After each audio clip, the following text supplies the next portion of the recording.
ছেলে মার সামনে বসে টাকা গুনছে, আর বউকে ডাকলো, সাচ্ছি এদিকে আসো। আর তখন বউ আসলো, আর তখন বউকে বললো, সাচ্ছি এই নাও তোমার 4,000 টাকা। আর তখন দিল, আর বাকি 10,000 টাকা বললো, মা এ নাও তোমার 10,000 টাকা, পুরা মাসের সংসার তুমি চালাবা, এইভাবে বললো। আর বউ মন খারাপ করে তখন চলে গেল। আর স্বামীও রুমে গেল, তোমার মাকে 10,000 টাকা দিলা, আর আমাকে মাত্র 4,000 টাকা দিলা, প্রতি মাসে তুমি আমাকে 4,000 টাকা দাও, আর তোমার মাকে 10,000 টাকা দাও। আর বললো এইভাবেই, আচ্ছা তুমি করো, 4,000 টাকা আমাকে দাও, তোমার 10,000 আনিয়ে দিচ্ছি। আর তখন মার কাছে টাকা আনলো, আর তখন এনে তখন বললো, এই নাও তুমি 10,000 টাকা, আর এই 4,000 টাকা দাও, আমি মাকে দিয়ে আসি। আর তখন বউ এই 4,000 টাকা দিয়ে দিল।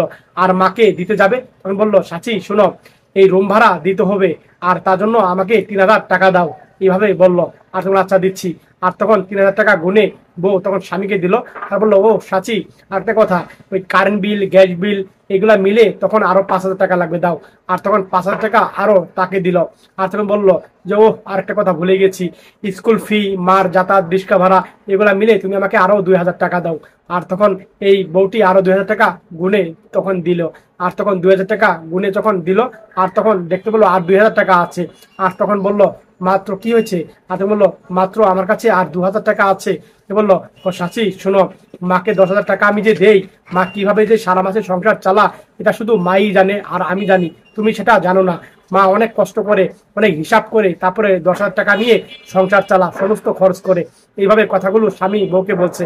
আর বউ চুপ করে শুধু শুনছে, আর নিজের ভুল বুঝতে পারলো। আর তখন বললো, আল্লাহ ভরসা। স্বামী বলল, আর তখন বললো, এই টাকাগুলো আমাকে দাও। আর তখন সব টাকাগুলা নিয়ে একত্রিত করলো বউ। আর করে তখন শাশুড়ির কাছে গেল। আর শাশুড়ি যাই দেখে কাজ করে, বললো মা। আর তখন মা বলে ডাকলো, আর বললো, মা এই টাকাগুলো আপনি নেন, পুরা মাসের সংসার আপনি চালান, আপনি হিসাব করে চালাবেন, এই কথা বলো। আর আমাকে আপনি মাফ করে দেন মা, এই কথা বললো। আর শাশুড়ি তখন বৌমাকে বুকে জড়িয়ে নিল। ভিডিওটা ভালো লাগলে মন থেকে শেয়ার করে দিন সবাই, মন থেকে শেয়ার।